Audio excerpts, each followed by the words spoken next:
All right, good morning, everybody. Welcome to the party. How are you? Today is Wednesday, Worldwide Wednesday, December 11th, 2024. This is episode 769 of your Simply Cyber Daily Cyber Threat Brief podcast. I am your host, Dr. Gerald Auger, coming to you live from the remote studio. Hashtag Team Sippy Cup. If you know, you know. In the next hour, me, you, DJ B-Sec behind the glass, Alpha Sierra with the la la la la's, James Itakudo, folks over on LinkedIn like Victor Agbana, Augusta Delgado, Casually Joseph just straggling to get up, Kimberly can fix it from the Lanai, Marlon Johnson, my friends, Marcus Kyler, Flakinator, Dennis Keefe, always producing on LinkedIn, Space Tacos, Brent B in the upstate. Guys, we are all going to be shredding the top cybersecurity news stories of the day. I'll be giving my expert opinion and analysis on each of those stories on what it means to you as a practitioner. So how can we use this information to drive cyber risk reduction for our business stakeholders? And how can we help each other level up, skill up, all the ups? Guys, and if you're looking to break into the industry, believe me when I tell you there's a spot for you here. It's not just for practitioners that are active in the field. It is for everyone. You're going to be asked in any job interview, how do you stay current? Boom, right here. The Daily Cyber Threat Brief's a banger of an answer on top of that. The networking is amazing, so say hello to our friends, our hashtag Team SC friends in chat. We're here to help each other. If you're team solo, hashtag Team Solo. If you're a single operator, you're responsible for manning the wall at your work and you don't have coworkers to bounce ideas, cyber stuff off of. That's what we are. That's another benefit of the Simply Cyber community. So don't be shy. Take full advantage of all the resources and the good people and the great times here at Simply Cyber. Hashtag Team SC in chat if you're feeling the vibes. Now, I want you to know I don't research or prep for any of these stories.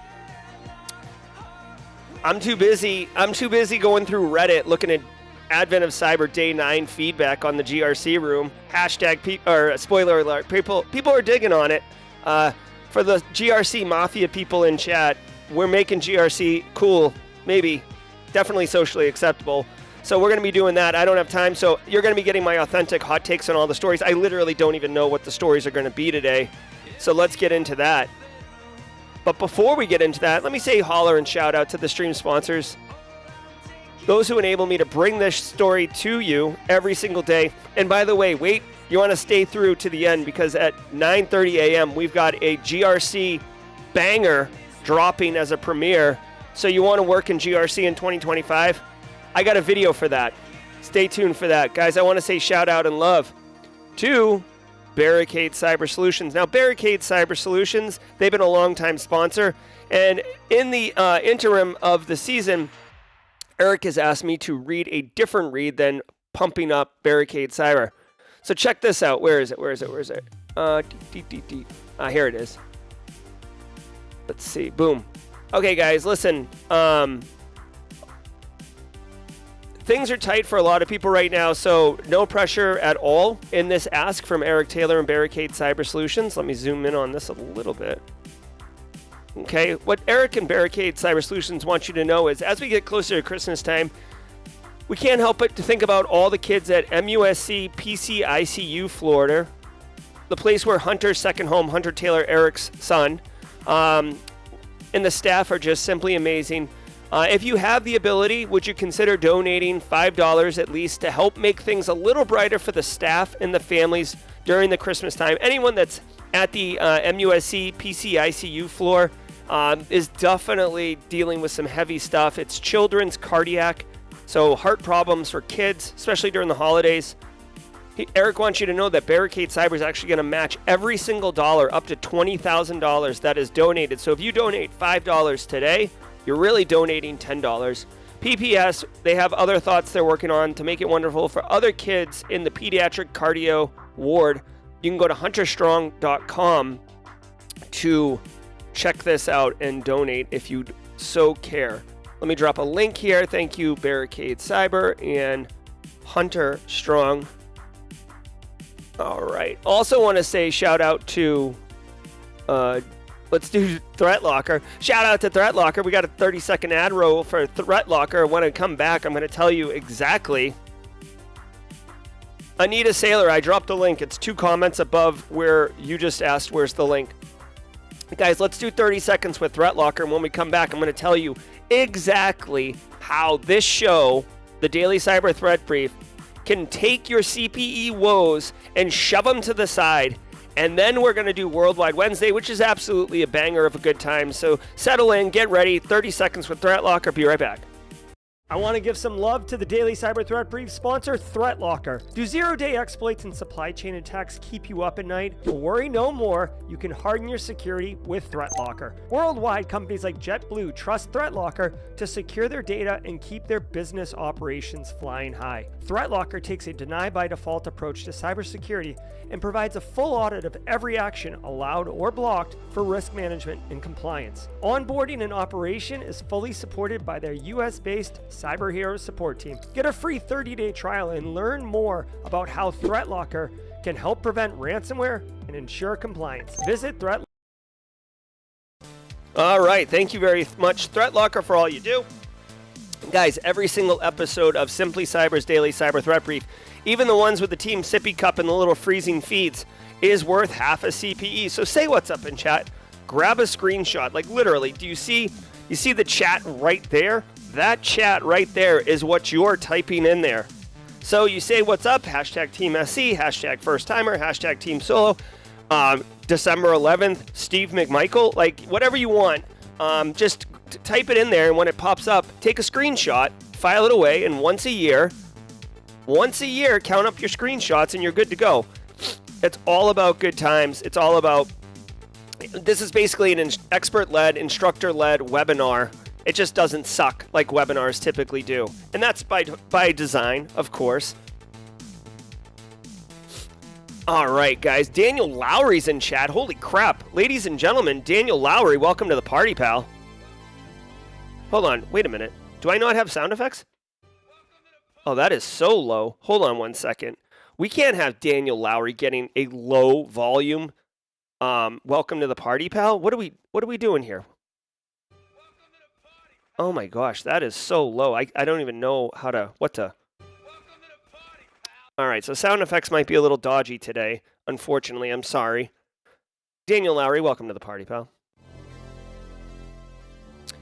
All right, what do we got? We got stuff coming into chat here.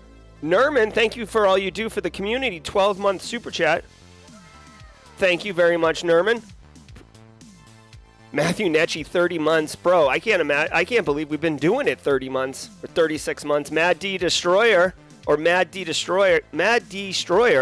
coffee cup cheers to you, sir. I know it absolutely disgusts you that I'm drinking this coffee right now. Mad Destroyer is a coffee aficionado. Well, Daniel Lowry, just know that we welcome you to the party, pal. All right, guys, do me a favor. Let's do the 30 seconds with Antisyphon, and then we're going to shred the Worldwide Wednesday, okay? 30 seconds, and then get ready for some Daft Punk action in your face. Do you want cutting-edge, high-quality cybersecurity education, regardless of financial position? Check this out. I want to give some love and some praise to Antisyphon Training, powered by Black Hills Information Security. Antisyphon Training is absolutely disrupting the traditional cybersecurity training industry by providing high-quality, cutting-edge education to everyone, regardless of financial position. They bring industry professionals with years and years of experience into the classroom to teach you and anyone else who's interested practical skills that are in demand in the market today. And on top of that, the student experience is amazing, as you and hundreds or thousands in some instances of other students are actively engaging, networking, sharing tips, tricks, and experiences with each other, all live in the classroom. Go to antisyphontraining.com, check out their course calendar to see what courses they have coming up. Oh yeah, look at what we're about to do, guys. Worldwide Wednesday is coming at your face. Get ready for this. If you don't know what we're about to do, you're about to find out how sick this is. Worldwide Wednesday is presented by IT Pro from ACI Learning, the international online training solution that professionals in audit, cyber, and IT turn to for binge-worthy content. Use my promo code Auger30 to get 30% off your first month or first year. Thank you, ACI Learning. Guys, here's how it works. I'm going to turn the music up. We're going to get lit. And I'm going to ask you where you are, and we're going to see in 2 minutes if we can literally demonstrate that the Simply Cyber community is so freaking awesome that we have international representation live in chat. This is December, slow part of the year. People are doing Advent of Cyber. People are taking some time off. College students just getting, bamboozled between final exams and, parties. Let's go. Let's see what we got. I'm going to go ahead and take a liberty here and put Florida first on the map for our friend Daniel Lowry. Here we go. 2 minutes on the clock. Let's go. Where are you? All right, we're gonna do Daniel Lowry, Florida, online. Carrie's in Texas. Nice job. Kathy Chambers is here in Florida. Very nice. Ooh, the weekend is when we find out Jerry won the podcast awards. Alpha Sierra, that is right. That is this weekend. We got Stones fan in Phoenix. Tim McDonald's in the Windy City. Let's go. Come on, here we go. West Coast getting up early. Tampa Bay, I love it. Seattle's in the house. Thanks, S. Lindsay. Love the spinning globe. Me too. Denver, Colorado. Welcome to the party. Dirty Jers. We got Michigan and the UP, the DR's finest, bringing in the Dominican Republic. Gil got the Middle East online with Israel. Boom. Thank you so much. Sierra Leone bringing Africa online. Boom, boom, boom. Sierra Leone. Look at that little Western Africa country. Orlando. Love it, love it, love it. Romania, Dragos bringing it for us. Dragos, we might have some questions for you later about Romania. Nashville, San Diego getting up early. New York, Big Apple. Ocala, Florida. Romania, I got you, Dragos. Wisconsin, good cheese. Good weather 2 weeks a year. Tanzania, Bangladesh. Let's get Bangladesh on the map. Asia's online. Tanzania, more Africa. Eastern side. What else we got? Colombia, Andres, always consistently bringing us South America. UP, Jeff Watala. Romania's in the house. We got double Romanian action. Connecticut, love it, love it, love it. William Burleson, first timer. We're going to tag you in a hot minute once this is done. Oyen Demola, UK across the pond. Pip, pip, and all that. What's up, Illinois? Good to see you. Lincoln, Nebraska's in the house. Glasgow, UK. We got some UK representation. They got the upstate. Brent Book. Spain, Hemoglobin. Wow, that 2 minutes went wicked fast. Jesus, that went fast. Hold on. Let's see how we're doing here. DC, Spain. Did we get in Australia? Where's I'm going to look at mod chat right now. Italy. All right, so we got Tom Bishop the boot. Bangladesh, Colombia, Andres Molina. Morocco, Serbia. All right, hold on. Morocco. We got some Serbian action. Look at all this. Canada, of course. Can't miss Canada. Nigeria, all right, thank you. I'm going back through right now. Israel, Romania, Spain, very nice, very nice. Detroit, love it, funny too. Long Island. Tasmania. Tasmania, isn't that? I thought that was like a country like underneath Australia. Where? Thailand, all right. There's a Tasmania. I know, where the heck? I thought Tasmania was like way over here. Hold on one second. Is there a zoom mode? Okay. Enhance. Enhance. Enhance.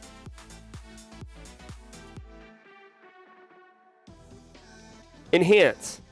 Enhance. Enhance. Enhance. Where the hell is... Am I stupid? I must be stupid. I can find Timor-Leste, but I can't find Tanzania. I thought Tasmania. Oh, you know what? It's not here. I don't see it, but I'm going to go ahead and we're going to mark Australia for the win. Okay, let me zoom the heck out of here. All right, hold on. This song, we got to skip this song. I once had someone tell me, they're like, I can't rave at 8 in the morning, Jerry. All right, hold on. Let's do a quick inventory. We have Australia, Asia, Africa, Europe, South America, North America. Ladies and gentlemen, may I introduce you to us going around the world. Nice, nice, nice, nice. We straight did it like a bunch of bosses. I really wish that my sound effects were not so low. It's borderline annoying the crap out of me. So I'm going to do something that, well, I can't do it right now. All right, let's do that. All right, guys. Hey, congratulations. Good job, everybody. We straight crushed it going around the world. For those who enjoy the circling Earth, that's a new feature. Compliments of DJ BSEC. Guys, we got work to do, so do me a favor. Sit back, relax. Thanks, Space Tacos. Sit back, relax, and let's let the cool sounds of the hot news. Wash over us all in an awesome wave. Great job, everybody. Let's continue to crush. From the CISO series, it's cybersecurity headlines. These are the cybersecurity headlines for Wednesday, December 11th, 2024. I'm Sean Kelly. U.S. Senator announces new bill to secure telecom companies. On Tuesday, Senator Ron Wyden announced a new draft bill that aims to secure U.S. communication networks in response to a recent rash of hacks allegedly carried out by Chinese government hackers. The Secure American Communications Act would order the FCC to issue binding cybersecurity rules to telecom carriers. These rules include testing systems annually for security vulnerabilities and documenting findings and corrective measures. Telecoms will also have to contract for independent annual compliance audits, while telecom CEOs and CISOs will need to attest to their compliance with the new rules. Okay, so two things on this one right away. First of all, if you didn't hear it,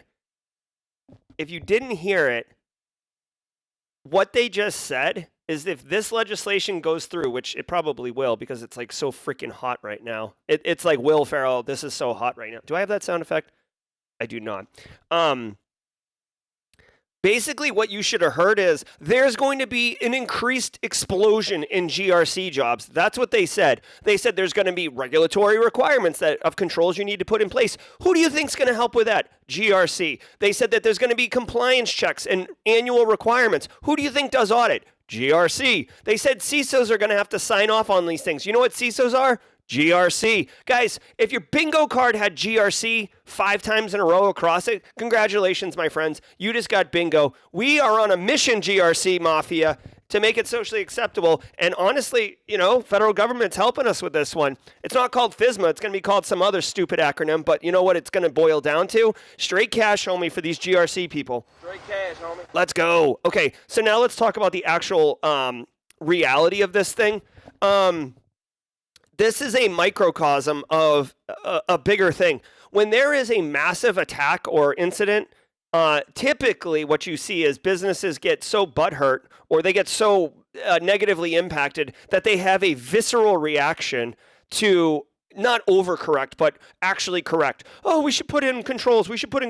Yeah. But what's the likelihood of that happening? Then, boom, realized impact from an exploit of a vulnerability. And all of a sudden, everybody's hair's on fire and the executives are running around with blank checkbooks talking about what's it going to cost to make this stop hurting.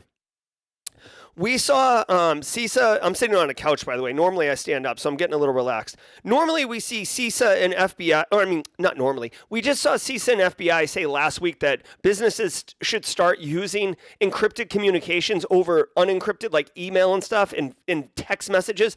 Spoiler alert, not going to happen. Not in a million years going to happen. Secondly, this right here, okay, you can't secure U.S. telecoms? Brosif, these are Fortune 50 companies with massive infrastructure, operational technology, information technology, tons and tons of infrastructure, tons and tons of staff. You don't snap your fingers. This isn't a freaking Aladdin movie where you get to rub the lamp and be like, oh, my first wish, I want to secure telecom infrastructure. This is going to take years, okay? And the damage is already done. The phone calls coming from inside, like literally, that's a little too on the nose, but the phone calls coming from inside the house. All right, the time to have built a wall and detections and tripwires and turn it into a Kevin McAllister House of Horrors, that's a Home Alone reference, that time has passed. Like, again, you can't ignore it. You do have to take some freaking action, but like, goddamn, the horse has left the barn and it's gotten on a Greyhound bus, and it's taken the 401 all the way down to San Diego, or you California people with your highways. It's already gone. Okay, so this is fine, but this isn't going to stop things. This is just, I don't want to call it window dressing because it will elevate security for everyone. But dude, communications has been a critical infrastructure since Obama. Okay. President Obama signed into order, I think it's executive order like 13636. There's a lot of 3s and 6s in that order. outlining what critical infrastructure was. That was during Obama's administration, which was like not before Biden, before Trump, right? Like this was like, 10 years ago, at least he signed it in. And now we're talking about this. Like, it's just, as a purist, as a cybersecurity evangelist, as someone who like, I truly eat, breathe, and sleep cybersecurity, this is annoying. Okay, like, yes, do it, go forward. And I'm not going to bring this type of negative energy to the board meeting. But at the same time, behind closed doors, when it's me, you, and this cup of coffee, I'm going to say how I feel about it. Like, Jesus, I'm glad you finally came around on it. All right, let's keep going. Also, fun fact, just so everybody gets a little enjoyment out of this. When I showed Mrs. Auger this look and feel, because I'm at a hotel and I had to make this look, I want to wear the Simply Cyber shirt, but I was wearing this pullover, which sometimes you see me wear. I'm not going to put it on, but she's like, Jerry, you look like you're running some type of like militia live stream from the bunker video, like with the flag and the like the military green. She's like, is this like some type of, like, I don't know, not a political show, but like a really extreme opinion militia type thing. So LOL, Mrs. Auger, thank you. Google unveils new quantum chip. On Monday, Google announced its most powerful quantum computing chip to date, dubbed Willow. In under 5 minutes, Willow performed a computation that would take one of today's fastest supercomputers 10 septillion years. Written out, that's 1 with 25 zeros after it. Unlike classic digital computers that calculate based on whether a bit is 0 or 1, on or off, quantum computers rely on incredibly tiny qubits. Qubits can be on or off, but also somewhere in between. While qubits offer more computational power, they are also more prone to error, giving rise to skepticism that quantum computers will ever live up to their hype. Google's mission with Willow was to reduce qubit error rates, and according to Google's quantum AI founder, Hartmut Neven, its new chip achieves that.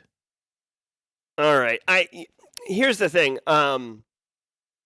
Listen, for the longest time, I thought quantum computing just meant a third bit. So like we do binary here, zeros and ones. And I thought quantum computing was just like trinary, okay? Which I don't even know if that's the right way to put it. But like I thought it was 0, 1, or 0 and 1. And this was going to unlock like powers of 3 instead of powers of 2. So like obviously exponentially more power. Spoiler alert, that is not what quantum computer is, okay? Quantum computers it's a whole other animal. It's like literally you can have like a bit in every facet of existence all at the same time. It's like it really starts cooking your brain when you start talking about quantum physics. Anyways, one of the challenges with quantum computers is that you need because the quantum state needs to, if it's moving, that means you don't know what the state is, right? So it needs to be like locked in a solid state so you can read it or measure it or do whatever with it. And in order to not have the atoms moving, because we're talking about it at the quantum level, it needs to be like almost freezing cold. Like when I say freezing, I'm talking 0 Kelvin. I'm talking like atoms are not moving kind of cold. And that's just not, you're not going to go to Best Buy and get a 0 Kelvin air conditioner, right? You know what I mean? I'm being playful here. But so there's a lot of challenges physically with quantum computers. Now, Google says it has a quantum chip that multiple universes exists. Of course, this is multiple universes exist. This is the entire underpinning thesis of quantum in the quantum realm. Like, this is not cyber, and I'm not going to get like way into the friggin' deep into this, but I used to be like really into this. So all I will say is, it doesn't make sense for a lot of reasons, but basically the way you got to reconcile it is that like, there is there's infinite universes where like every decision you make, like me drinking this coffee, there's a universe where I'm not drinking this coffee, right? But I am doing this stream, and like there's that same universe. Sean Kelly says, now that's some good marketing, but then at the same time, Sean Kelly doesn't say that, right? So just the permutations of universes, it gets your brain cooking. What I would say is two things. If you're interested in learning about quantum the quantum, like obviously the Marvel universe did a decent job with the entire like Avengers Endgame story arc and all that crap. But if you actually want to learn more about this, again, this isn't really cyber, but Michio, this guy's pretty good. Although like people in the quantum physics industry kind of don't dig on him. Michio Kaku, he wrote Quantum Supremacy. I've read this book. It's all right. It's okay. Michio Kaku is kind of like the guy. He's like the poster child of quantum. Like he's very marketable. He like looks cool. But the book I'm thinking about is this one.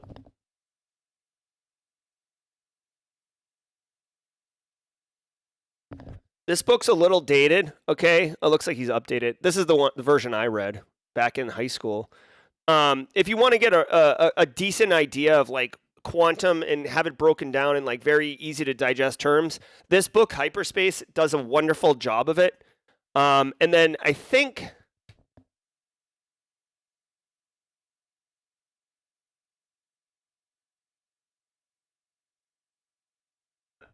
I read another book here, In Search of Schrodinger's Cat. This is another one I read in high school. Schrodinger's cat's like the famous physics problem of how like a cat can be dead and alive at the same time in a box because it hasn't been observed. And this has to do with how there's multiple universes. Yep. All right, so those are two book recommendations if you really want to go down the rabbit hole. Unnamed with a super chat, thank you, says required read around here. Thank you for what you do. Quantum will affect encryption first. We are working on it. All right, awesome. 100%. I mean, that's like the first use case is using quantum encryption to do the computations in order to crack existing binary AES and stuff like that. And since Google may be the one who's like doing this Willow chip and whatever, but let's be real. Big tech companies are in bed with the government because, you know, power brokers with power brokers. And national security is, you know, military and national security is always the first one to get access to advanced technology because we need it to protect our citizens and our secrets. And if you can crack your adversary's encryption, well, then you get all the secrets, right? Go look at World War II and how we broke Enigma, or not we, Roswell, UK, and Alan Turing broke Enigma. And the United States just gets to walk around and flex on it. It's that important. And guys, I mean, don't sleep on the fact that tons of our data, US, is being recorded so it can be cracked down the road when encryption does get breakable. So Roswell UK says, how will quantum GRC work? Where risk is both likely and unlikely? Oh my God, that's so good. I love it. Do I have a, I don't have the ha ha ha. But yeah, I'm with you right there, Roswell UK. GRC will be screwed when it comes to the quantums. All right, let's keep going. U.S. sanctions Chinese cybersecurity firm for firewall hacks. On Tuesday, the DOJ unsealed an indictment against Chinese cybersecurity company Sichuan Silence and one employee for involvement in a major hacking campaign. Sichuan Silence employee Guan Tianfang discovered a zero-day SQL injection vulnerability in Sophos XG firewalls. Guan used the exploit to compromise more than 81,000 Sophos firewalls worldwide, over a quarter of which belonged to U.S. government and critical infrastructure organizations. Guan stole data and attempted to infect victim systems with a Ragnarok ransomware variant. The U.S. State Department announced up to a $10 million reward for information about Sichuan Silence or Guan through its Rewards for Justice program. Okay. Okay. U.S. sanctions Chinese firm. Okay. Thanks for the squad follow here. Or subbing to the channel. Okay. This AI art is ridiculous. Okay. Like Matrix Panda. Okay. So the U.S. Treasury Department, who pulls the purse strings for the United States, has wagged a strong finger at Chinese cybersecurity company Sichuan Silence and one of its employees. So I will say, normally I'd be like, who cares, right? Like, whatever. But I will say, once you're on the OFAC list, this is like, you are radioactive. Like, no one touches you if you're on the OFAC list, because it's like, if you guys, I mean, I have kids. I don't know if you guys are familiar with like the Diary of a Wimpy Kid story, but there's like this moldy cheese thing that, you know, that like if you touch it, you're like basically tainted permanently, and nobody wants to touch you because like you're by association with the cheese, you're disgusting now. And if you touch anyone else, they're disgusting as well. I mean, it's kind of like a low key like zombie apocalypse storyline, except Diary of a Wimpy Kid. So this OFAC list is very similar. If a business is on the OFAC list, you don't want to do business with them because the entire weight of the United States economic power is going to essentially like cut you off and not do business with you. So it is actually pretty strong. I will tell you that like they were attacking some Sophos firewall. 81,000 firewalls owned by thousands of businesses worldwide were getting 0-day popped across 3 days back in 2020. Jesus. Okay, so really quickly, this is like 4 years old. So this, I hate to be such a jerk, okay, but I'm going to be. Like, this is 4 years ago, bro. Like, this is the speed at which we're moving, is that a company in China, which it could be in Belgium, it could be in Canada, it doesn't matter that it's China. Some company can go ham on 81,000 businesses, essentially, 81,000 firewalls popping 0 days in a 3-day span, which means clearly they had it automated and scripted, and then do damage. And 4 years later, they're held accountable, and it's just an economic sanction. Here's a fun fact. I know this one employee, Gawan Ting Fang or whatever, is the one who's being called out. But guys, as someone who owns a business, like, okay, put me on an economic sanction. This is 4 years ago. I've already realized the return on my investment. I've already gotten all the value that I wanted from that attack 4 years ago. If you're going to put me on a sanction list, fine. I'll just close the business and open a new one. Like, welcome to, how easy is that? So, whatever. Maybe I'm overstating how easy it is to just close your shop and open a new one. But like Cambridge Analytica, not exactly the same one-to-one comparison here, but Cambridge Analytica, nine-figure millions and millions of dollars business, and they shut up shop in 1 day. They got their clandestine operation got exposed, and the next day they were closed. So it can be done, and then just reopened. The purpose of the exploit was to use compromised firewalls to steal data, including username and passwords. This is what I'm saying, dude. 4 years ago, they've already, whatever they wanted to do with this information, it's been done. Your OFAC sanction is like whatever. U.S. State Department announced a reward of $10 million for information about this business or the guy.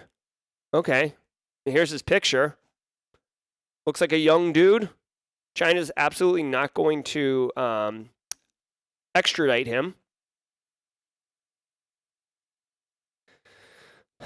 Yep. So anyways, I will say that particular guy, though, his choice of travel has gotten severely limited because anytime, he's obviously on a watch list. $10 million is not a joke. When they put that type of bounty on your head, they typically have people watching for you. And when you exit when you go to a country that is friendly to the United States, they typically scoop you up. There's been numerous examples of that. Okay, let's keep going. Anyways, if you're running a Sophos firewall, I'd say you got to patch it, but this attack was 4 years ago, so you got to patch it. Patched file transfer products being exploited.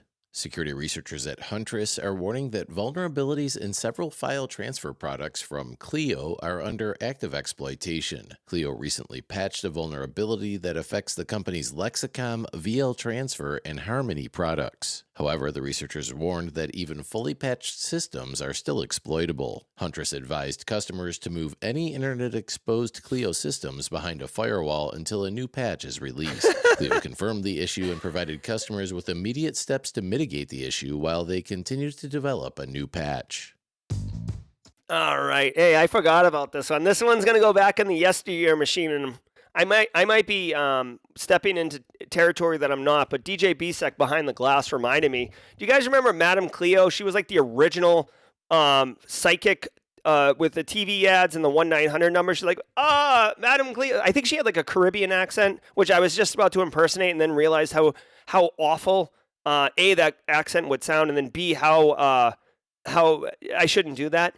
Yeah, she was Jamaican. Oh, God. Madame Cleo, call now. find out. And then they'd always have the testimonial. She's like, I knew my man was cheating on me, but Madam Cleo confirmed it. It's like, okay, whoa.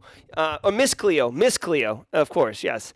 Let's actually, hold on, let's just do this, because this is a Wayback Machine type thing. And the way that Gen Z's like basically soaking up 90s culture, Miss Cleo might actually be, here she is. Miss Cleo might actually be making a comeback. Look at this. I mean, just you have questions, Miss Cleo.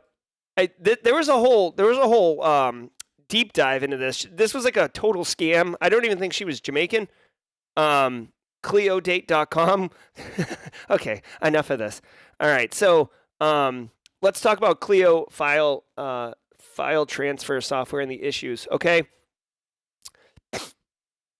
this is a recent issue, guys. There's been a ton. And people who are looking to break into the industry, you do want to pay attention to this part really quickly. There have been a ton of attacks in the last year. Not a ton, but there's been a couple high-profile attacks where they're taking advantage of existing infrastructure for file transfer and weaponizing it to exfil all your data out. Same way that they use encryption that, is like supposed to help you secure your devices to hurt you. Clop ransomware exposed the MoveIt software. There was another one between MoveIt and Now. I can't remember what it was called, but there was another one that was like a major file transfer thing that it was screwed. This is another one. So if you are running Cleo, C-L-E-O file transfer in your environment, this is a Lexicom product, including VL transfer and Harmony, then you are at risk and you absolutely should patch it. You gotta patch it. Now, it says here that researchers at Huntress, which Matt Kiley and John Hammond, shout out to those guys. Huntress is doing good work. Is Matt Kiley still over there? I think Matt's still over there. But it says the patch does not mitigate the software flaw and that they've seen threat actors exploiting the bug in mass over the last week. The vulnerabilities actively exploited in the wild, fully patched systems running 5.8.0.2.1 are still exploitable. So even though you patch it, you gotta patch it, you may actually still be at risk. So don't think that that's going to solve it. Huntress says that you need to move any internet exposed Cleo systems behind a firewall until an actual working patch is done. So here's the TLDR. This is honestly, guys, this is why you got to stay current on the news and everything. You're running Cleo, you get this 0-day patch that you got to apply today. You apply it, and then you go get a cup of coffee, and you're like, oh, I'm doing my job so good. And then researchers come out and they say, no, this patch doesn't actually solve anything. It's window dressing. It's security theater. What you need to do is put a firewall in front of it, limit access. If you can't do that, bring it down, come up with some alternative for doing file transfers in the interim until Cleo can fix it. And oh, by the way, you might want to contact Cleo and figure out when they're going to fix this issue. All right. Super, super cool shout out to Huntress. They found, so Huntress says that they did some analysis. They found evidence of exploitation as early as December 3rd, so 8 days ago as of recording this. Looks like their majority of customers that they saw the compromises was consumer products, food industry, trucking, and shipping. So if you're working in transportation or logistics, anyone maybe, I don't know, like in the Houston area, you may want to be mindful if you're running the Cleo solutions in your environment. Again, this is CVE 2024-50623. If you want to go Google and get on that. I do want to talk about really quickly. They mentioned in the story, it says Beaumont. I don't know if it calls it out, but it's Kevin Beaumont. He's like a really, really often cited and just a cool, essentially like security operations guy / kind of GRC guy out of the UK. He goes by Gossy the dog. I think he's on Blue Sky now, but he's a must follow. Let me see. Actually, they got a link here. Is this, oh, he's on Mastodon. Gosh, Mastodon never really had the traction it should have. But this is Gossy the dog. Definitely worth following. His blog is Double Pulsar if you're interested. But anyways, yeah, the TLDR, if you're running Cleo, get off of it ASAP or put something in place because you're going to get screwed. And no one's into that, right? Ain't nobody got time for that. And now we'd like to thank today's episode sponsor, ThreatLocker. Do 0-day exploits and supply chain attacks keep you up at night? Worry no more, you can harden your security with ThreatLocker. ThreatLocker helps you take a proactive, default-deny approach to cybersecurity and provides a full audit of every action allowed or blocked for risk management and compliance. Onboarding and operation are fully supported by their US-based support team. To learn more about how ThreatLocker can help keep your organization running efficiently and protected from ransomware, visit threatlocker.com. That's ThreatLocker.com. All right, y'all. Guess what? It's the mid-roll. You know what we do every day at the mid-roll? Let me tell you what we do at the mid-roll. Oh, wait a minute. Didn't we have a first-timer in chat? I'm sorry. There was a first-timer earlier, and I totally said I was going to hook you up, and then I didn't. So if today's your first time in chat, please hashtag first-timer. And to the first-timer that I mentioned earlier, I didn't recognize you. I apologize. That's something that I really feel strong about doing, and then I didn't. So let me know, and let's get our...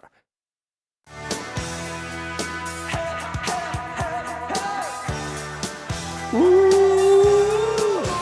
All right.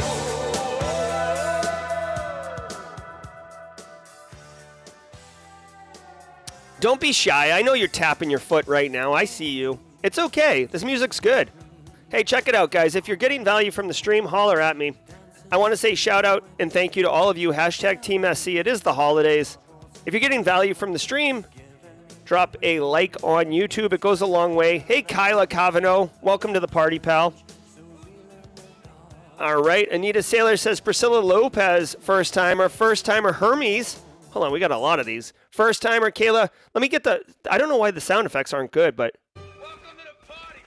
Welcome to the party, pal. All right. G. Hagen, welcome to the party, pal. Welcome to the party, pal. Love it, love it, love it. If this is your first episode, hey, I just want you to know you are more than welcome here. This is the mobile studio. This is the Simply Cyber community. We are inclusive. You are welcome here. Cyber Trash, you are welcome here. And I hope you come back tomorrow. We do this every single weekday morning. Now let's get this la la la la's on, yeah? And those John McClane emotes are for you guys, first-timers. Welcome to the party, William Burleson. All right. Hey, guys, I want to say shout out again and thank you to the stream sponsors, basically those who enable me to sit here in a hotel room and, you know, have this flag, have this stream, be able to provide to all of you. Shout out to Barricade Cyber, ThreatLocker, Antisyphon, and Delete Me. Let's go, delete me.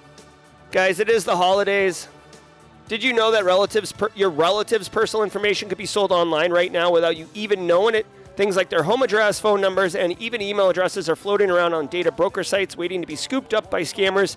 It's scary, but it's also preventable. Delete Me is a service that removes your personal information from hundreds of data broker websites. These are the sites that gather and sell your data, often without your consent. Delete Me goes in and gets your details removed. They do the hard work for you and ensure that your family's information stays private. I use Delete Me myself. I do enjoy it. It's like outsourcing your online privacy, which is cool. This holiday season, give your loved ones the gift of privacy and peace of mind with Delete Me. You got someone on your list that's got everything and very difficult to shop for? I bet you they don't have online privacy under control.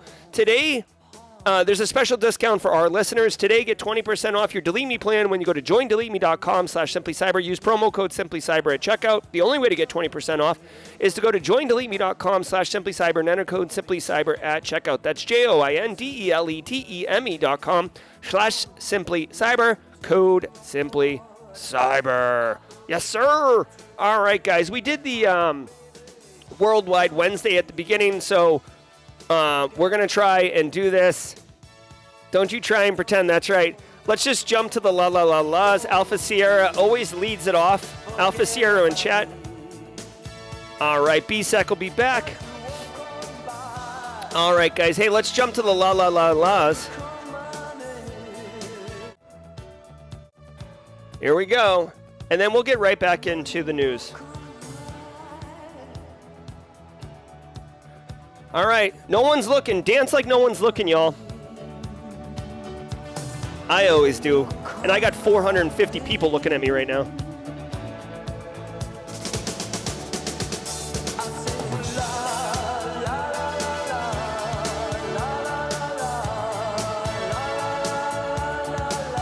Nice.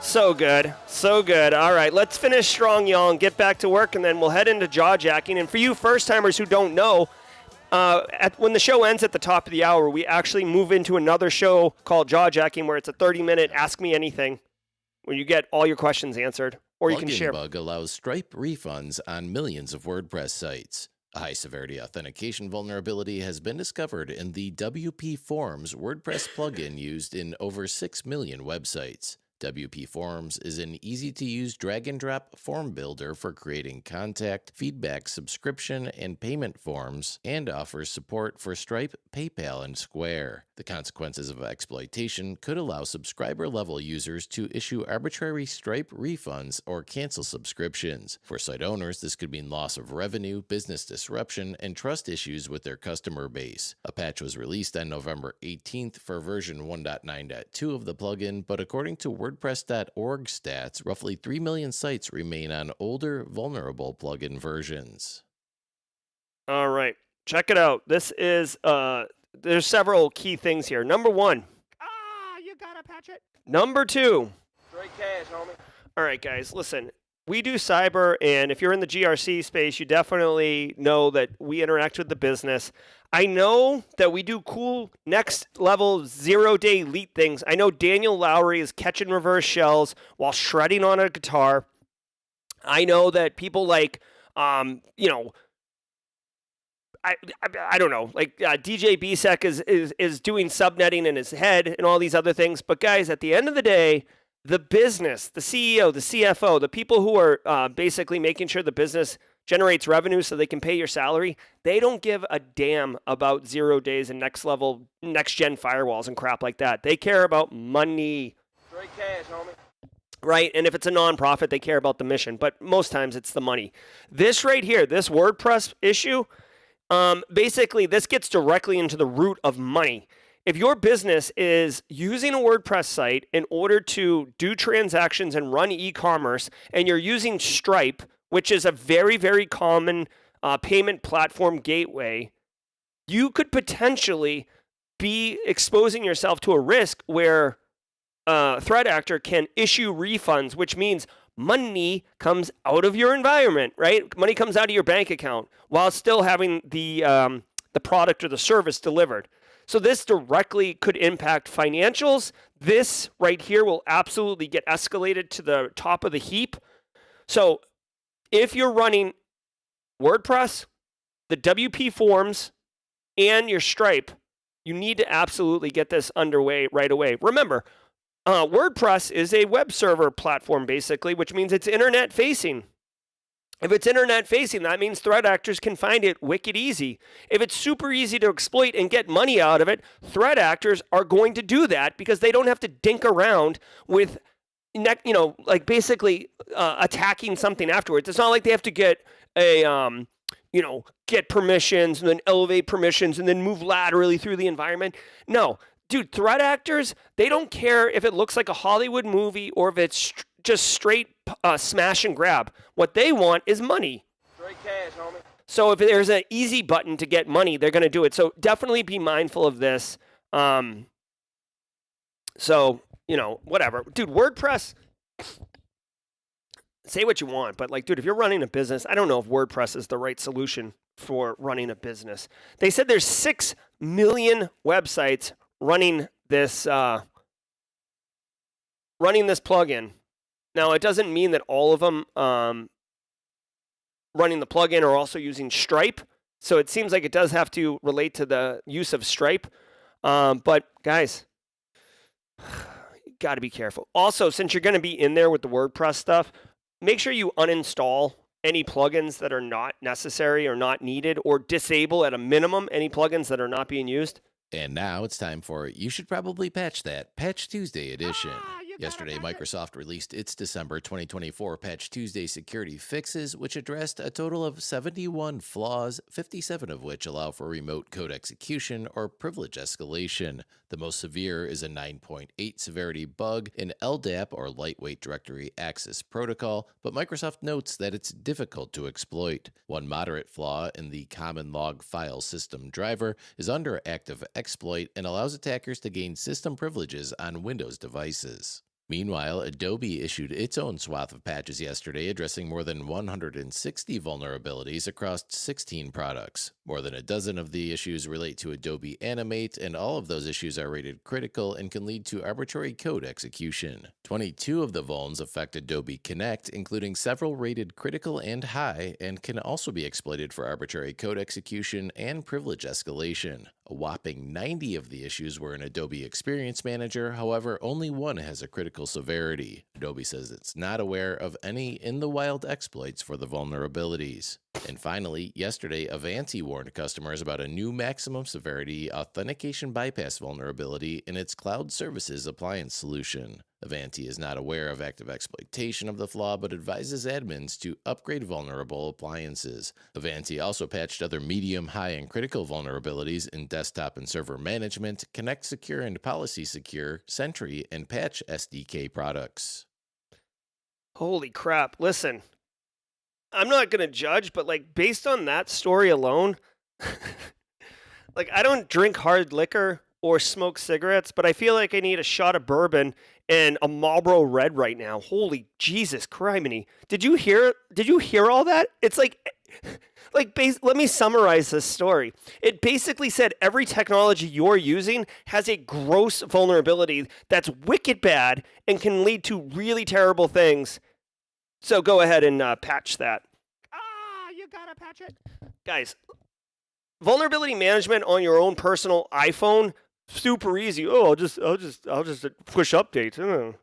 I'll just have it while I go, use the bathroom or something. I'll have my phone update, and when I come back, it's good to go. When you're doing vulnerability management on enterprise-grade applications that have massive deployments and infrastructure and thousands of users, you don't just hit go and come back in 10 minutes and you're good to go. It's a hot mess express, which is why, hold on, that's the wrong button. Dude, we should literally have, I might push for this. We need a vulnerability management analyst day. Like, we need a day to recognize these people who are just going through apathy of vulnerability management. Listen, if you're running Veeam, if you're running Avanti, if you're running SAP, if you're running Cleo, if you're running Microsoft Windows, if you're running, what else do they have in here for crying out loud?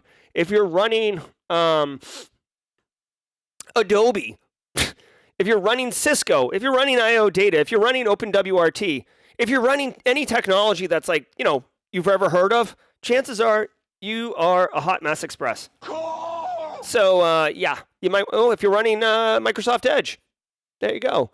Okay, so here's the deal, guys. You got to prioritize your vulnerabilities. If you're a one-person shop, this story right here is why I want to call out hashtag Team Solo. If you're a single operator for an environment and you are expected to patch all the things as well as do awareness training and detect bad in your environment and roll out EDR and help Carl with his MFA token because he can't figure it out. If you're a solo operator, my heart goes out to you. I know it's tough, man. I know it's tough. But you got to patch all the things, all right? Adobe, who doesn't have Adobe somewhere in their environment, right? Casually Joseph with a 1-year membership. Also, our resident vulnerability management analyst. Somehow this coffee tastes more Irish after the dump truck of vulnerabilities. Oh my God, that's so funny. Oh my God. That's right, Joseph. Joseph's going to go ahead and Irish it up. They did say, one thing that they did say that I want to share with everybody just from sharing expertise and practice with you is they mentioned one bug in Microsoft Windows that has a CVSS score of 9.8. Now, you should know that the highest score you can get is 10, which means it's an absolutely disgusting remote code execution, typically unauthenticated, and the 10 means that it's actively being exploited in the wild. A 9.8 means all the gross stuff, and they haven't seen exploitation yet. I don't necessarily agree with them. They said here's a 9.8 for this one, although Microsoft says it's difficult to exploit. Brosif. The reason we have a 9.8, it's based on a formula that you calculate out. And part of the formula is how close do you have to be to the endpoint to get it exploited? What level of execution, how sophisticated, right? So I don't know if a 9.8 is absolutely correct. There is a little bit of politics involved. When you put something a 9.8, it catches everybody's eye because it means like this thing is like red hot gross. So I think there might be some politics going on here. If you can, for me, guys, I'd almost take the FBI's approach where, patch it, and if it breaks production, ask for forgiveness later. Obviously, when you're rolling out patches, you want to roll them out in a managed way. So roll them out to IT, roll them out to champions, make sure things don't break, then roll it out en masse. Do not just hit go and patch and prod because you could bring stuff down. Don't ever.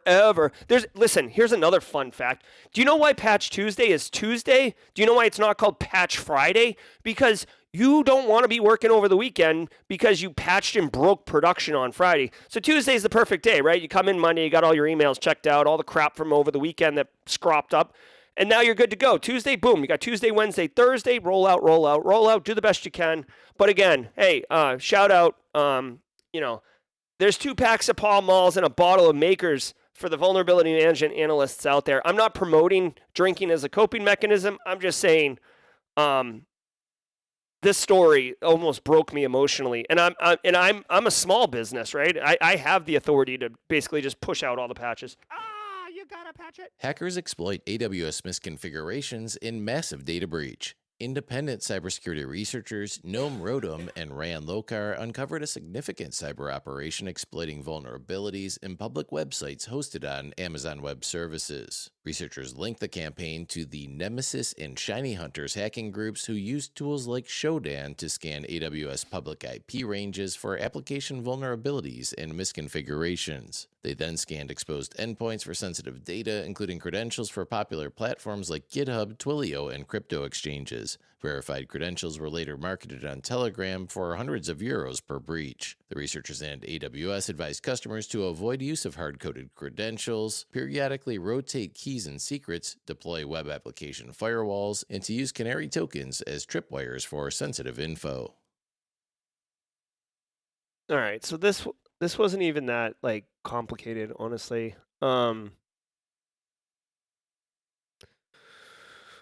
It doesn't say in detail in this story exactly how they identify the misconfigurations, but basically here's what they did, okay? This is not, you could do this today. Again, this isn't Threat Actor Academy. I'm not suggesting anyone does this, but here's the deal. AWS is a cloud-based infrastructure, which means it's internet-facing, which means you can use a tool like Shodan, which has already scanned the internet to identify all of the AWS infrastructure. Then you can use it to find vulnerable versions of code or misconfigured versions of infrastructure. Then they said in the story that they used a reverse lookup to map domain names to IP addresses to domain names, so almost like a reverse NS lookup. And then once they were on that, they could identify who the victims were, and then they started enumerating, looking for, it doesn't say in the story, but I would assume like crappy credentials, reused credentials, and exposed API calls that don't require an API key to access. They're just open API calls. Obviously successful enough because they were able to, it says exploit, but I mean, to what end? That's really what I want to know.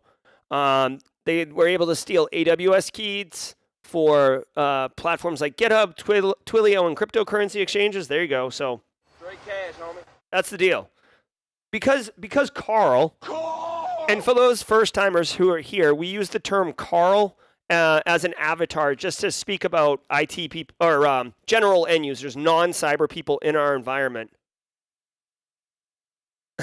Okay. So Carl has good intentions, isn't really an insider threat, but just is making bad choices. A misconfiguration. And with that, dude, when you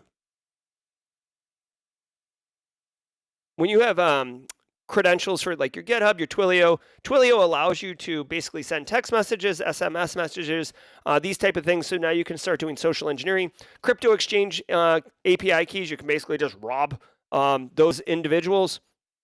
Also, quick shout out to my Uber driver yesterday who was legitimately trying to convince me on getting in on the Hawktua meme coin, which has already been rug pulled and has like 91% value loss already. He's like, this is the perfect time to get in on it. Buy low. I'm like, okay, all right. Let's see. These two threat actor groups are working together. No big surprise. You basically, it's like cyber pros working together, right?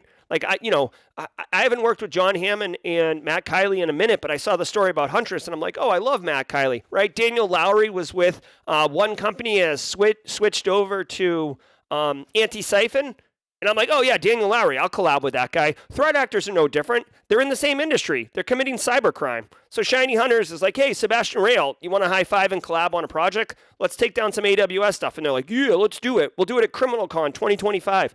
Okay, so this is what's up. Protect your infrastructure. You should really be This is a perfect example of why it's valuable. Whoops, let me point to the correct thing. This is a perfect example why you should be pen testing your own environment. You should be looking in your own environment. You should be doing the things that threat actors are doing so you can discover bad before they do.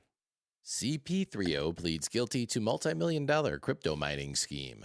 45-year-old Charles O. Parks III, known online as CP3O, pleaded guilty to wire fraud charges in a federal court in Brooklyn, New York. Over a period of 8 months in 2021, Parks created cloud accounts using fake identities and company names. Parks used the accounts to mine Ethereum, Litecoin, and Monero while ignoring payment and usage inquiries from the cloud providers. Parks defrauded two well-known cloud providers out of over $3.5 million US. Parks personally raked in about $970,000, which he used to make lavish purchases including a Mercedes-Benz, expensive jewelry, and first-class hotels and travel. And okay. So it says CP3O, but don't get confused. This is C3PO, not CP3O. All right, so we should definitely keep that in mind. This guy's getting 20 years in prison. Regulators, mount up. It was a clear black night, a clear white moon. Warren G was on the street. Yes, sir. Okay, so 45-year-old Charles Park, he's probably gonna be in jail until he retires. And he's in Brooklyn. So BK's finest, not to get confused with the BK Lounge and Burger King. By the way, have you seen the memes going around about how Burger King doesn't snitch and McDonald's does because that Luigi guy got discovered in a McDonald's? Anyways, whatever.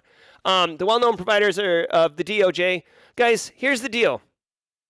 The guy used fake identities, variety of email addresses, social engineering, and he ripped people off. Crypto is already a hot mess express of scams and crime, rug pulls. I just mentioned the Hawktua girl and her rug pull.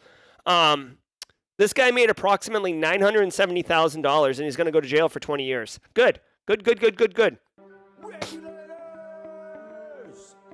mount up.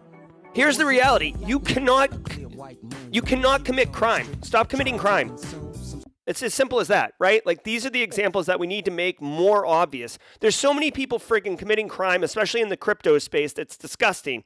If you want a quick shout out, there's a book called Easy Money, and it's by the guy who used to star on the OC, I think, which is before my time. Ben McKenzie, I think it is. This book's awesome. You can actually get this book on Spotify and have him read it to you. Which is how I consumed it. I found this book awesome. This book's awesome. Here we go. Come on. Right here, Easy Money. Another book recommendation from Ben McKenzie. Again, you don't have to pay for this one. If you have Spotify, you can listen to the audiobook for free. And then final, just to age myself a little bit. This guy's being charged in Brooklyn. Looks like he might get no sleep till Brooklyn. Am I right? Okay. Oh, my God. All right. We're at time. Let's do this. that does it for today's. Sean Kelly, thank you. Also in chat. Let's do the Skyline scroller. Guys, I hope you got value from the stream.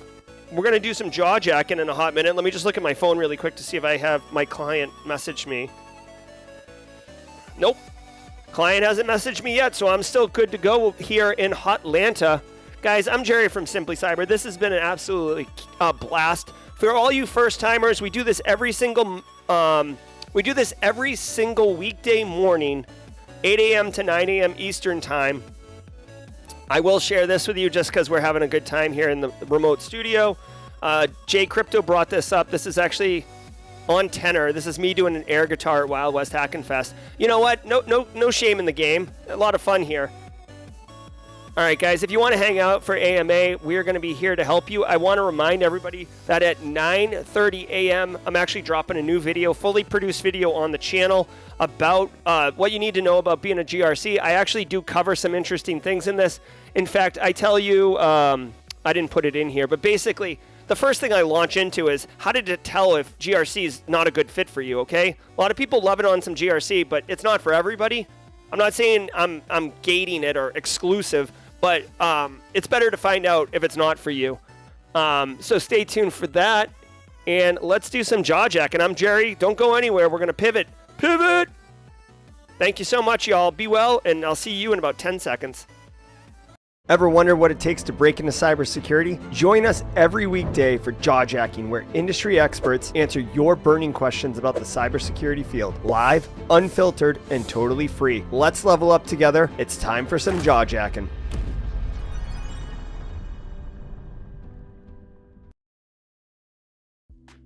What's up, community? How you doing? I am Jerry Guy, coming hot off the heels of the daily cyber threat brief. Don't have my glasses right now, so I can't see.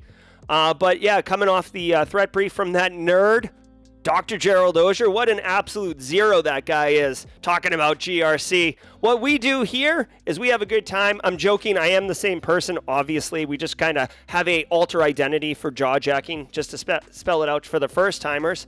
Guys, people ask me questions all the time. Can you hop on a call? Can you answer this question? Can you do X, Y, and Z? I can't scale like that because there's literally like hundreds of people messaging me all the time.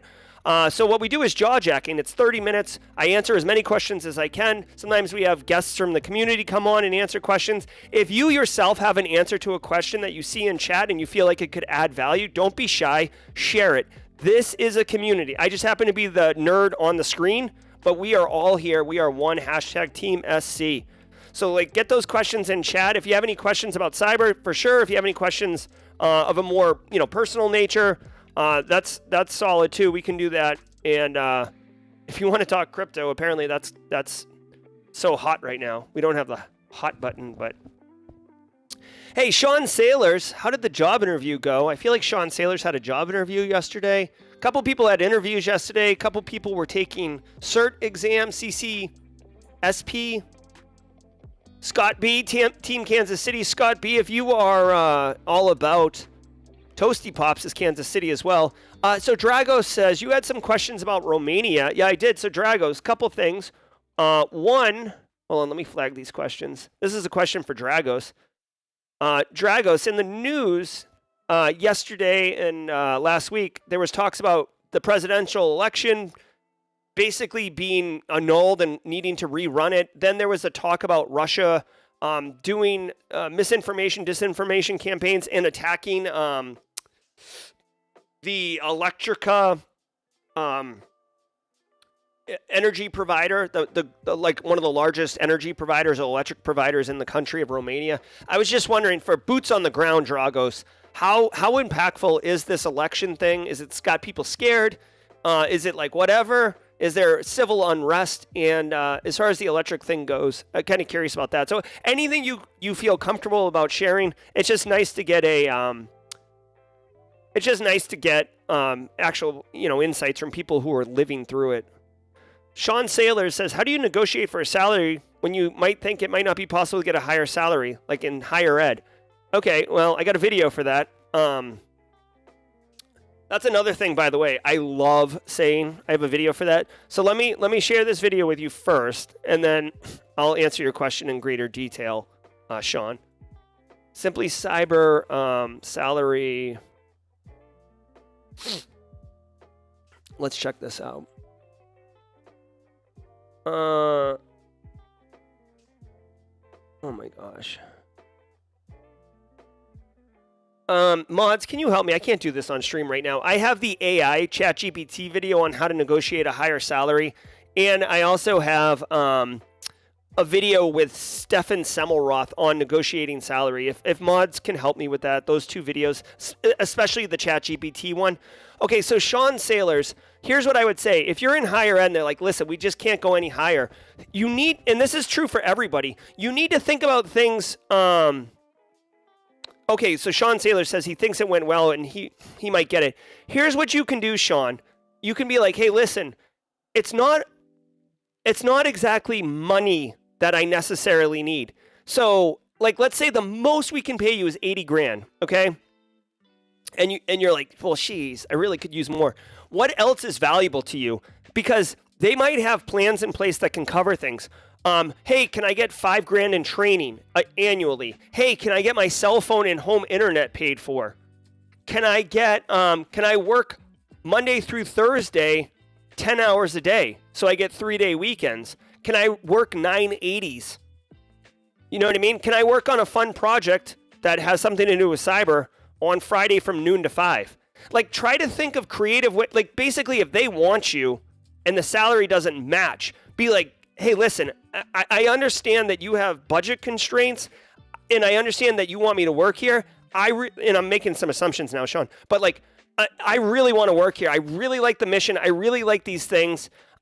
It's really difficult for me to accept this specific compensation, but I had some creative ideas in order to kind of make the compensation package more, more acceptable, or more, what's the right word? More not favorable, but reasonable. So I'd love to negotiate in some context, or not even say negotiate, because I feel that feels confrontational. I'd love to discuss some ideas that I had that don't require operational expense to your budget line item for labor expenses. Ooh, say what?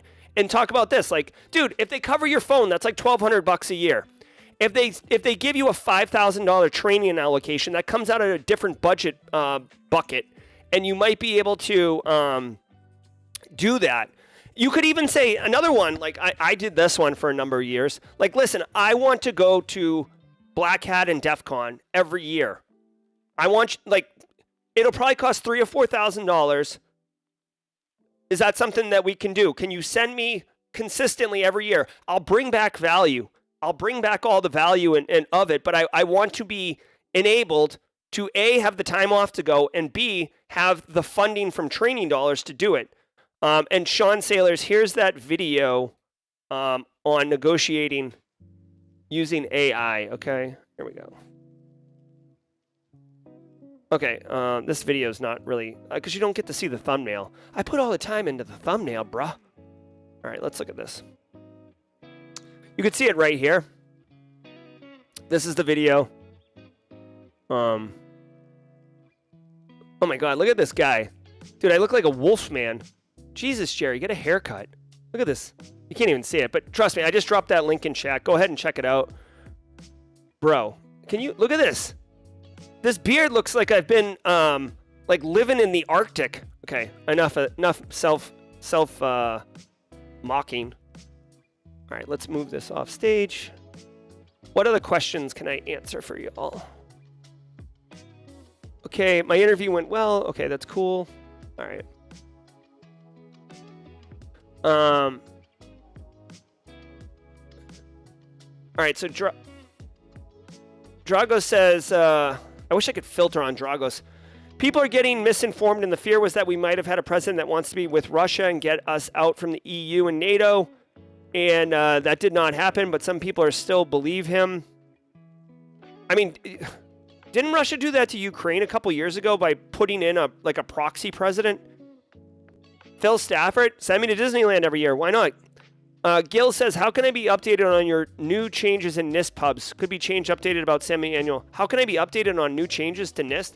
You can subscribe. NIST actually has like a newsletter that you can subscribe to that it's they'll send you updates that what changes are coming. So go find that. And I get them, so I know for a fact they're there. Plus, by the way, NIST, honestly, NIST doesn't make changes at the speed of business, right? They do make changes, but it's pretty slow. NIST, especially the special pubs like the 837.53, they take their time with that one. Drago says Russia would really like for us to be on their side. Sure they would. So Sean Saylor's digging my thoughts. That's cool. Casually Joseph is the you can tell Casually Joseph works in vulnerability management because he looks like he's well, no, never mind. That's not even fair. All right, not a political show. Thank you. We counter revolution. All right. Jeremy says, Jeremy in San Diego getting up early and a second timer, if I'm not mistaken. What if you don't have the cyber experience but QA in another industry? What's some key things to have or to get into GRC? Well, depending on what industry you're in, Jeremy, I might have a video on it. I did a whole series of videos last couple years ago on breaking into cyber from different areas: marketing, religious leader, heavy machine operator, K through 12 teacher, I'd say accountant, truck driver. So I don't know where you're coming from. But, dude, there's a lot. With GRC, you're interacting with the business a lot, so there's a lot of opportunity to highlight and demonstrate soft skills, frustrated clients, customers, dealing with those, communicating and briefing different types of audience types. Because remember, in GRC, when you're talking to executives, you're using different language, and you're kind of at a different level. Like, you're much more succinct and strategic looking than if you're dealing with like an end user who doesn't know how to put MFA on their phone, right? So highlighting that you have spoken at different audience levels, that you've communicated both verbally, visually, written, those type of things. Those are all good ways to highlight your GRC capabilities. All right. Alpha Sierra says thinks it was Belarus. Okay, good point. That's Russia installing a president, basically. Which, by the way, I mean, not a political show, but like, let's not throw stones, right? The U.S. does that in different countries around the world too. Drago's commented that Russia paid for the candidate campaign on TikTok. Yep. I mean, that's probably another reason why TikTok's getting banned in the U.S. What's your take on Securonix? Not happy with my current job, but looking for opportunities with the same tool. Any recommendations? Martel Williams, I have not used Securonix, so I can't comment on that, but I would love for anyone in chat who has used Securonix to please comment if you have any thoughts at Martel Williams. Sorry, Martel, I wish I had more for you. Fred on says, any ideas on building a GRC team from scratch? Oh my gosh, for sure, dude. I mean, it depends. Well, Fred on, it really depends on a lot of different factors. Like, what's your current maturity level? How much budget do you have? Are you getting, like, how many hires are you getting? Are you going to get to hire like 3 people or 1 person? Are you, do you have the budget for like 1 senior person or 2 junior people? Are you the one who's like the director of IT or cybersecurity, like a CISO type thing? So you're already a senior person and know how to do it? Or are you IT and you're trying to build out a GRC capability? So Fred on, there's a lot of variables to give consideration to. What I would say is I've hired entry-level GRC analysts onto my team before. Again, like I'm a senior GRC person, so I didn't need them to be senior. But look for good attitude, proactivity. Dude, I hired a guy one time who had no GRC experience, no cybersecurity experience. He was a network engineer, and I remember, and he wanted to get into GRC. And I remember the reason I hired him. He obviously demonstrated technical capability, a thirst for knowledge, learning. He was doing all the right things, right? He answered all the questions that he's supposed to answer. But the thing that pushed him over the edge for me was, I can't remember what the question was, how I asked him. But I asked him about something, like how do you like train, or how do you learn, or whatever, like tell me about something, whatever. And he told me that he wanted to learn some skill from some guy at the company, and in order to be able to like get access to the guy and do like to get the training, I don't remember all the details, but basically instead of just going to the guy and getting the training or whatever, he actually like got he like a proposal together on building a kind of apprenticeship intern shadowing program at his company, got it approved, got it funded, did all the things so anybody in the company could take advantage of it. And then he immediately took advantage of it and through those proper approved channels got access to this guy. And the guy didn't really have like kind of a choice. Like it was already like approved by the business leadership, and that guy was going to get time carved out of his job so he could work with this guy. And I was like, dude, that's freaking brilliant. Like, you had the forethought to say, like, all right, I want this. My goal at the end of the race is this. But in order to achieve that, I need to put in place this infrastructure that basically would enable me to do that, but at the same time enable others to do it. So he wasn't super like selfish, like, oh, like how do I get it for me? He did get it for himself, but he also leveraged the policies and structure of that business in order to achieve it in a very discreet way. And he probably hooked up other people. And I was like, dude, that's brilliant. That's very thoughtful. That's very proactive. Get in here. And I hired him. He turned out to be a great hire too. Hopefully that answers your question. Who's Crinkles says, how much freedom did Try Hack Me give you on creating the rooms you did, or did they create the rooms and you just did the walkthrough? So, good question. So the deal is I did the 2 rooms this year. I did day 9 and day 10. Many of you who are doing the Advent of Cyber have already discovered that. Day 10, the rooms get created and then they send them to you. The Try Hack Me actually has like all of the rooms, like the 24 rooms, and then they'll message out the creators in like October, and they'll say, hey, like, you know, like what rooms do you want? Like sign up for some rooms. I normally do 1, but I did 2 this year. So the rooms are already there. I will tell you this, because this is a very uncommon thing. The GRC one, Tynus, like the guy who made that room and the group that made that room was actually at the Simply Cyber meetup in Vegas this year, and they told me they were going to do a GRC room. They asked me if I wanted to be involved. I said, absolutely. They said, we can't think of another person that's like more geeked out about GRC than you. So I did have a little influence in that room. I did go back and forth with them on the room itself. And, but normally the rooms are created and you kind of just go through the walkthrough. And honestly, that's why the different videos have different vibes, because different creators are engaging in different ways with those challenges. Hopefully that answers your question. This Deloy says, any advice on getting blue-collar workers into digital era in a factory environment?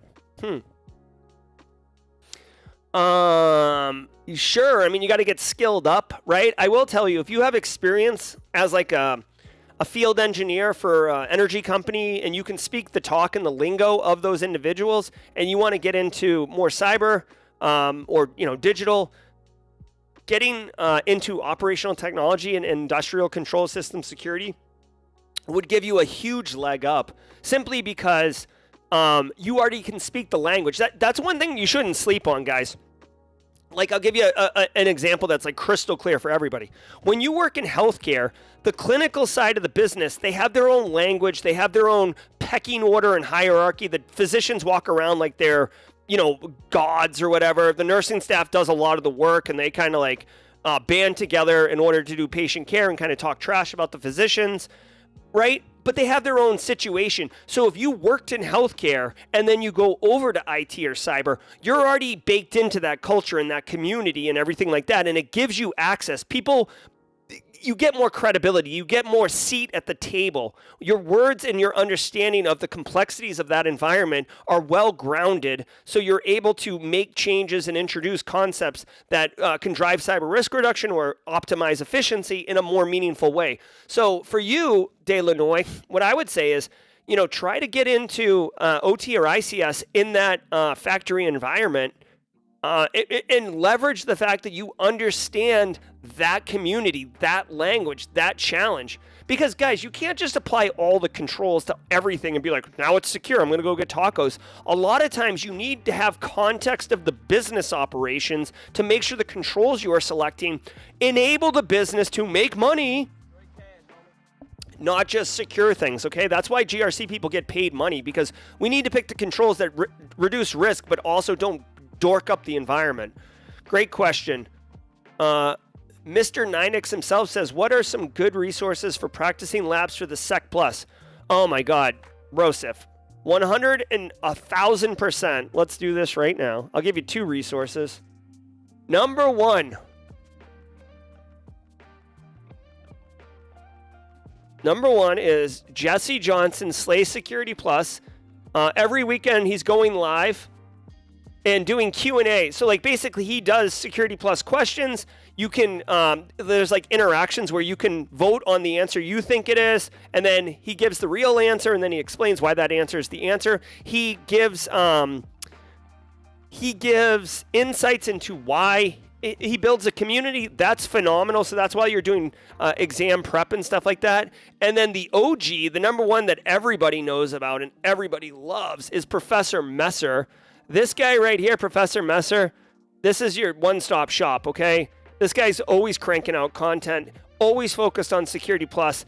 He might come from the Tyler Ramsby school of thought where he's a Terminator, because this guy is like relentless. He's always cranking out content for Security Plus. So those are the 2 things I would say, Mr. 9X. I'll drop a link. That's Professor Messer's link. I'm using one hand, so it's hard for me to, dance on the keyboard like a cosmic cowboy on the information superhighway. But Mr. 9X, just Slay Security Plus. Giddy up on that. Hey, Devin McCarthy. Good morning to you. Anita Sailor says, do you have a PDF for that? Unfortunately, I'm behind on chat, so I don't know what you're talking about. Diana says, hire me. Okay, that's one strategy. Waldo, with a relatable degree, Sec Plus IT experience, what type of project do you believe can help me get into entry-level GRC? I got a video for that. Oh, it's one of those days. Guys, I got to tell you, it absolutely butters my toast when I can tell you I got a video for that. Check this out. Oh, my God. The reason I make the videos is so I can mentor at scale. I literally have like 1,500 videos on the channel. All you first-timers who just found Simply Cyber, welcome to the party, pal. So check this out, Waldo. This right here, this video, this is literally, I think I'd give 3 different GRC portfolios, like practical experience portfolio labs that you can do to basically kick ass, kick butt, and demonstrate that you are a GRC, you got GRC chops. Also, my GRC Analyst Masterclass, not to pump the stock on that, but I give you a bunch of labs in that and then resume bullets you can add. But here, this YouTube video is free. You don't have to pay for the YouTube video, obs. All right, let's keep going. Hope everyone's having a good time. The questions are coming in hot and heavy, so I haven't been able to look at people's chat other than answering questions. Preparing for my brief to the directors in 1 hour, Kyle says. Hopefully this wasn't an hour ago. They say that I was crying wolf for a domain-controlled, trying to reach known malware domains. Also been dealing with sus Kerberos issues. Advice. Ugh. All right, so with the directors, dude, if you can get a screenshot of the beaconing from the DC directly to the malicious domain, and then maybe in the screenshot have evidence, like some type of visual eye candy evidence that that's a known malicious domain, you can just start with that and be like, listen, this is an issue. This is an issue. We have an active issue. Also, you may want to include a slide around the impact of a compromised domain controller, okay? Which is obviously awful. If you don't know, you could quickly use ChatGPT to whip up 3 bullets on the worst possible situations of a compromised DC, but basically your environment's effed, okay? So what I would also encourage you, Kyle, to do is be objective, speak dispassionately with purpose, okay? Do not introduce emotion. You can be passionate about, your job and stuff like that, but you're trying to bring objective facts to the directors and probably ask them for help, right? You could say, hey, listen, here's the situation. We're seeing our DC communicating to a known or trying to communicate out to a malware domain. This is every indicator of a compromise in our environment. The Kerberos issues are further evidence that we have high confidence that there is a threat actor in our environment. If we don't do anything about this, the DC could get compromised. We could get our entire environment ransomware, which is everything's encrypted and we're unable to access business operations. You know, and then I would offer some suggestions, right? My suggestion is we either hire a firm to come in and do some incident response, you know, get the backups going as quickly as possible, make sure that those are solid, resetting everyone's password in the environment could be very problematic. That's a lot of that's a lot of political capital you're about to shoot. Hey, really quickly, looks like we're about to go live here on the channel. I got this video coming up in like seconds. This is, if you want to work in GRC in 2025, here's the truth. It's a banger. Premiere, we're going to raid this, if you guys don't mind. I do love raiding. It's my video, but I like raiding it. I'll see if I can get... Nope, we're live. Okay. So guys, hey, I hope you got as many questions answered as possible. I tried to mentor at scale. I did the best I could. I'm Jerry from Simply Cyber. I'll drop a link. I'm going to actually pin it in YouTube. You can also go to simplycyber.io/streams or go to Simply Cyber on YouTube. This video is premiering right now. I hope you can join me. We'll be back tomorrow at 8 a.m. Eastern Time. I'll still be in the remote studio with Team Sippy Cup. Thank you all so very much. Be good to each other. Good luck, Kyle. Good luck, Sean Sailors, with your negotiations. I'm Jerry from Simply Cyber. Until next time, stay secure.